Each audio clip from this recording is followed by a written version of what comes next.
Hello everyone. So in this particular video, we will be discussing the advantages and disadvantages of multinational companies. So already we know the concept of MNCs. The companies are operating in one or more countries.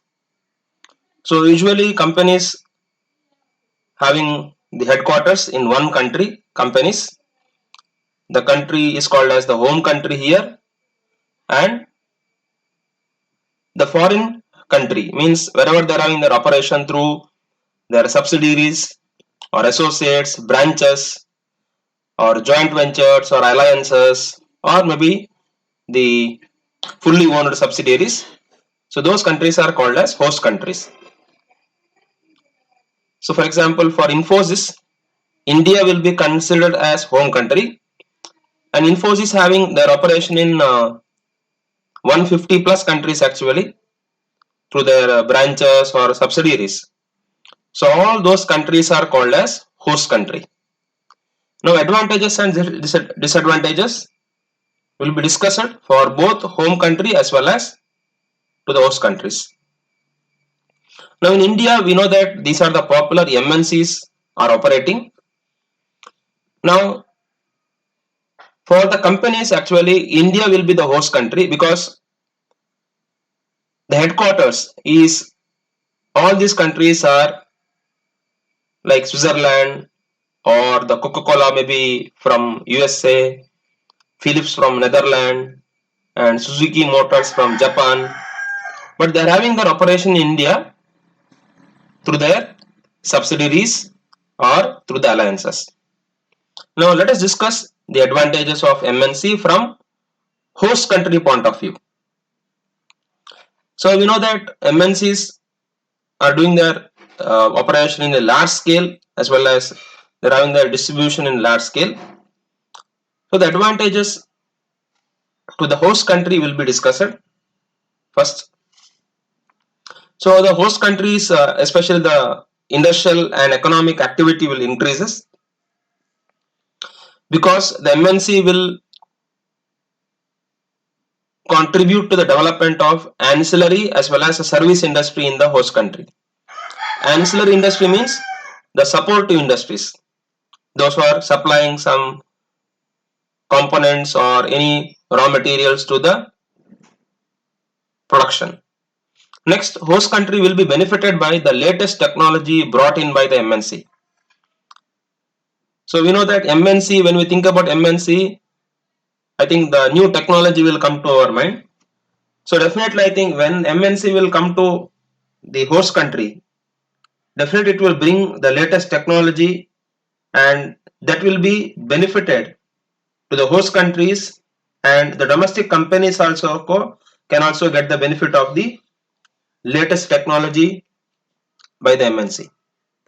It may be helpful in what we can say that their production, their distribution, and next one, suppliers of various inputs and market intermediaries in the host country experiences improved business because of the collaboration with the MNCs, and it will create an atmosphere of competition, and hereby the domestic companies also improve their competitiveness. So we can say that it will give the healthy competition to the domestic countries, domestic companies, and they can also improve their business. Domestic industry will be benefited by again the research and development outcomes of MNCs, and host country can reduce its import and improve their exports because of their operation in MNC, and thereby they can improve their balance of payment position. And whenever you are getting that foreign investment, and definitely it will generate the employment opportunities, so it will solve the unemployment problem and improve the standard of living of people of host country, and that we experienced in India. So because of many number of MNC operating in India, so definitely it generated ample of employment opportunities and improved the standard of living of the people. And because of MNC, there will be better utilization of resources, and definitely the consumer, they're getting the benefit of wide varieties of products, and the consumer is having a choice. So they can experience better quality products at a very reasonable price, and there will be flow of again talented employees. So improving management as well as the talent management. And one more benefit of the MNC is it will be helpful for political as well as economic integration of countries. So whenever there will be trade between two countries, definitely it will improve the political relationship as well as economic relationship. And because of the investment of foreign capital, it will speed up the economic development. And finally, because of the increase in exports and inflow of the foreign capital, so foreign exchange position, especially the forex reserve, will increases. So these are the advantages of MNC to the host country. Now, advantage of MNC to the home country means where they're having their headquarters. So there is opportunity for marketing the products produced in home country throughout the globe. So even though Coca-Cola is based from USA, but their product is available in all the countries. So they can expand their brand throughout the globe. So companies can be recognized as the global brand. It may be like Coca-Cola, Pepsi, or Microsoft, or Dell. Next, create employment opportunity for the people of home country. So they can give employment opportunity to the home country people, and they can send them to the foreign assignments. And industrial activity of home country will grow at a faster rate. And again, utilization of resources will happen. Technology and management expertise will be there. And whenever companies are focusing on foreign trade, especially the international trade, so exports will increase, and in return it will improve their foreign exchange reserves. And because of MNC, it will become a source of income for the home country in the form of profit, that is called as repatriation of profit. Repatriation of profit means whatever the profit is generated from host country operation, you are transferring to the home country, and you are getting income through your license as well as from your royalties because of your some patent work. And finally, it improve the balance of payment position of the home country.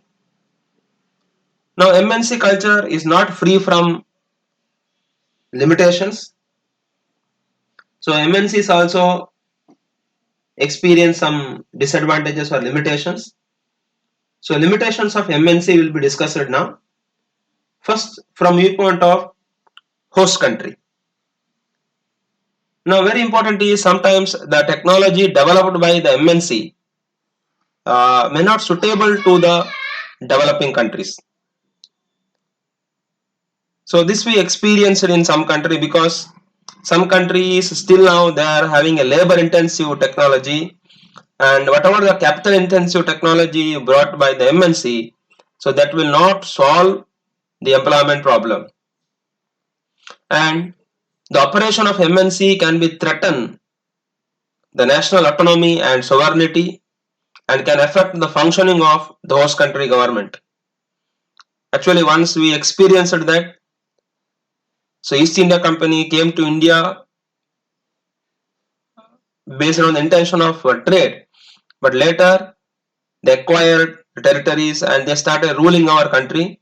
So same thing will happen in the case of MNC also.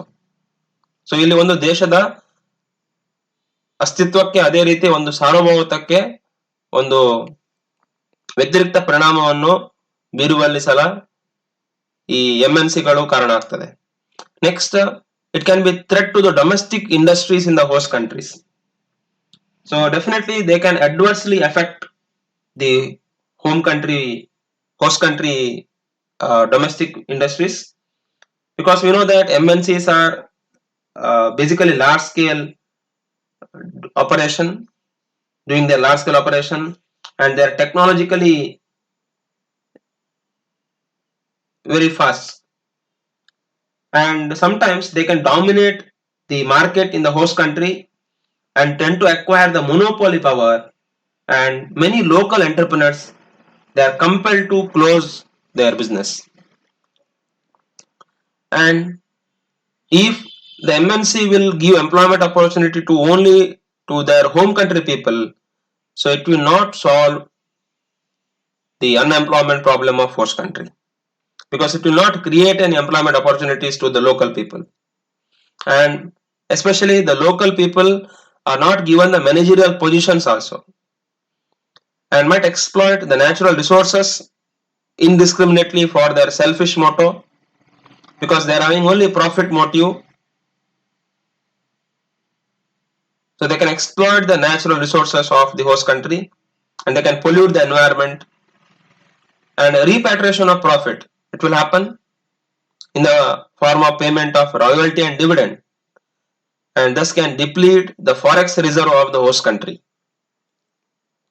So in the name of payment of royalty and dividend, so whatever the profit they generated from their host country operation, so they transfer to their home country, and it will reduce the forex reserve of those country. And sometimes they have that political interference also, lobbying the government, behind the scene policy we experienced, because MNC, we can say that they are the economic powerhouses. So the net worth of MNC, sometimes it is not equivalent to the GDP of some countries. So many third world countries, means underdeveloped countries, so the governments are in the clutches of these MNCs, and least concern for the priorities of the host country, because unlike the public sector enterprises, their motive is service, but the MNC, they come with the only interest of profit, and definitely they might impact on the tradition as well as the cultural heritage. So in India, we experienced that in the dressing pattern or in our food habits, so in our working culture. So because of that Western culture, or because of that cultural transformation, so our identity with respect to our culture, tradition, customs are affected, and exploit the host country labor, and encouraging brain drain from proper countries, and making the host country technologically dependent on the West. So all these are the disadvantages to the host countries. And finally, the limitations to the home country. So sometimes the transfer of capital from home country to host country, it will cause the BOP position of home country. And if MNC will follow geocentric or polycentric approach, polycentric means host country orientation we are saying. So if they give employment opportunity to the host country people, so definitely I think home country people will not get employment opportunities in the MNC. And if they concentrate only on host country operation, in that case the home country's industrial and economic development will be neglected, and might bring the foreign culture to the home country, which may be detrimental to the home country. So all these things are happening because of the operations of MNC in both the countries. Finally, just once we have a glance over the code of conduct, so United Nations Economic and Social Council, they given the specific code of conduct for the MNCs while doing their business in foreign countries. So they need to respect the national sovereignty of the host country and observe their domestic laws, regulations, and administrative practices. So now we are experiencing some tug of war between these the central government as well as some IT or some social media companies, especially the Twitter. They are having some kind of resistance to follow the new IT Act. So they need to adhere to the host country's economic goal, developmental objectives, and socio-cultural values. They need to respect the human rights. Don't interfere in the internal political affairs. Don't engage in corrupt practices, and apply good practices in relation to payment of taxes, abstention from involvement in the anti-competitive practices, protecting the consumer right, protecting the environment, and treatment of employees. Thank you.